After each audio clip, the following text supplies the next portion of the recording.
Hi, I'm Matt Stoller, author of Monopoly-focused newsletter Big and an antitrust policy analyst. I have a great segment for you today on this big breakdown. I'm going to talk about the merger between Sprint and T-Mobile that took place in 2020 and how it caused everyone's cell phone bills to go up. Now, there's a bit of a happy ending to this story, sort of. Not that happy, but it's not all gloom. Okay, for starters, remember the Un-carrier marketing shtick from T-Mobile? For a few years, it was the biggest marketing story in wireless, maybe in corporate America. T-Mobile CEO John Legere, often wearing a magenta shirt and a leather jacket, would attack his own industry as arrogant and greedy, and he would promise simple plans, unlimited data, low prices, transparent fees, and the business press just ate it up. A lot of people feel that companies themselves are soulless, that CEOs are buttoned down, and that if you do become anything other than that, it's going to hurt your business model. You are a living, breathing example that that's wrong. Hello, who's this? This is Lisa. Lisa. John. What's up? Oh my God, can I just tell you, you are the best CEO on this planet? Yeah, but that's easy because most CEOs suck. Corporations should be fun and spontaneous, yay! Okay, but most of all, they should cut prices and deliver what consumers want, and that is what T-Mobile did. From 2012, when he became CEO, Legere cut prices for cell phone plans, and this price war affected the whole industry. Prices dropped, on average, by 6.5% a year, till 2019. There were lots of new offerings, new deals, better phones, better customer service, all the things you'd expect from competition when companies are trying to get your business. But that price war came to an end in 2020. And last Friday, the Wall Street Journal published an article saying that the industry is no longer lowering prices. Prices, in fact, are starting to go up. Here are some examples. AT&T raised the cost of its older wireless plans by up to $6 for single lines and $12 for family plans. Verizon raised prices by up to $12 a month on some of its data plans and slapped a monthly per smartphone fee of $2.20 on business plans and raised consumer wireless plans by $1.25 a month. And T-Mobile raised fees on older plans by 31 cents a month and its activation and support fees by $5. What happened? Well, we can thank this guy. Yes, Mr. Fun CEO himself, John Legere. You see, the real cause of the Un-carrier strategy was not a charismatic CEO, but an antitrust suit. In 2011, there were 4 real competitors, national competitors in the wireless market: Verizon, AT&T, Sprint, and T-Mobile. And that's one too many if you are a telecom CEO. According to the Balanced Economy Project, when a telecom market has 4 rivals, 4 competitors, there's actual competition and they fight over market share with better prices and better products. But if a merger happens and reduces the number of rivals in that market from 4 to 3, prices go up on average by 16.3% per customer. And that they looked across 33 different countries, so it's a pretty robust finding. In 2011, there was just this situation. AT&T sought to buy T-Mobile because there were 4 carriers in the market and they wanted there to be 3. So if they bought T-Mobile, there would only have 3 competitors and everybody now could raise prices or at least stop prices from going down. Now, the Obama administration was generally pretty bad on corporate power and antitrust, but in this case, they did block the merger. Now, Legere became CEO of T-Mobile right after this suit, and T-Mobile was the smallest of the carriers, so he tried to get share, and he launched the Un-carrier strategy and marketing campaign as a result of the antitrust case. He launched a price war. But what happened is that executives across the industry became increasingly agitated over lower profits even as this price war continued and consumers were benefiting. Deutsche Telekom, which has owned T-Mobile since 2001, saw removing one of 4 players as essential to cashing out. The AT&T-T-Mobile merger didn't go through, and they were like, we got to find something to get rid of one of the competitors in this market. In 2015, Peter Owens, T-Mobile's head of strategy, told Legere that if we can't get 4 to 3 consolidation, the industry is headed for commoditization, and Deutsche Telekom should limit their exposure to the US. Basically, if they couldn't make a merger happen, they should sell T-Mobile possibly at a loss. And keep in mind, this is at the same time as Legere is on TV all over the place with his magenta, clothing saying, we're working for consumers. They are trying at that time to consolidate the market so they can stop lowering prices.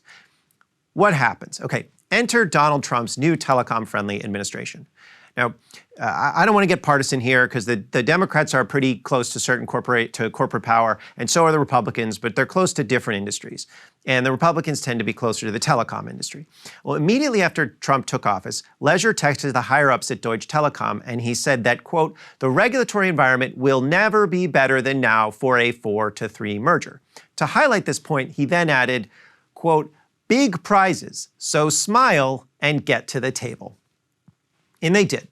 Sprint and T-Mobile decided to merge and launched a massive lobbying campaign to get the Trump administration to allow the merger. Remember that super fun CEO?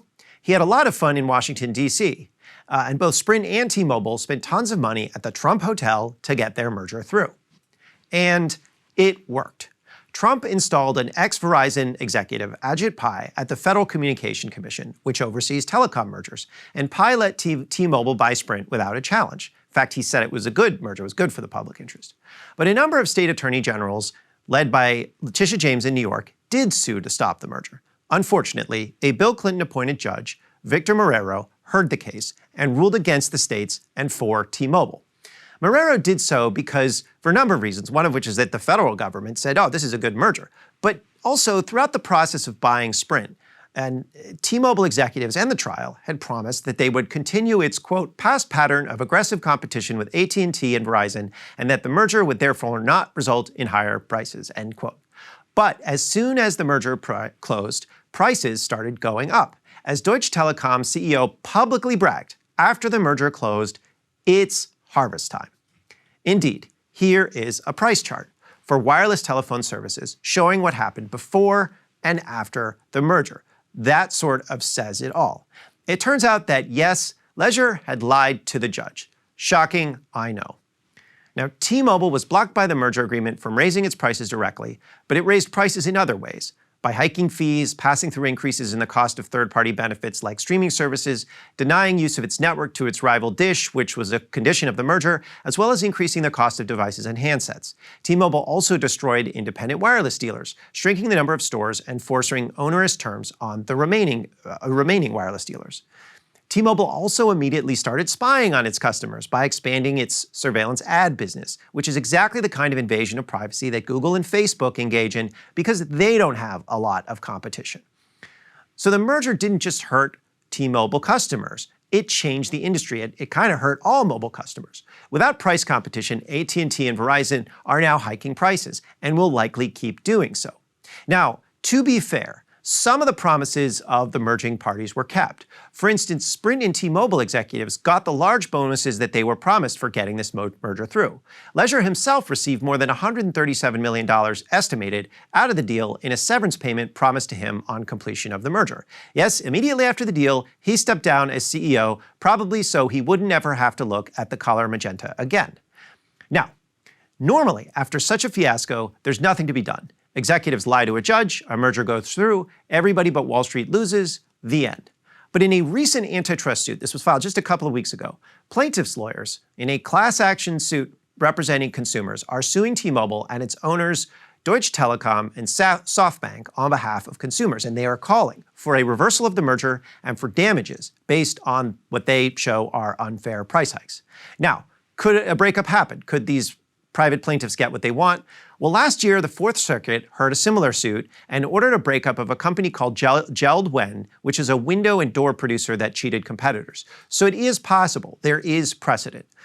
Now, hopefully this case goes to court, and part of the remedy will be clawing back the $100 million plus compensation that went to Leisure. Lying to a judge to enable an illegal merger, also a phone company can raise our cell phone bills, is wrong. No one should get a perjury bonus, no matter how much magenta they are willing to humiliate themselves by wearing. Thanks for watching this big breakdown on the Breaking Points channel. If you'd like to know more about big business and how our economy really works, you can sign up below for my market power focused newsletter, Big, in the description. Thanks and have a good one. Cable news is ripping us apart, dividing the country, making it impossible to function as a society, and making it impossible to know just what is true and what is false. But the good news is they are failing and they know it.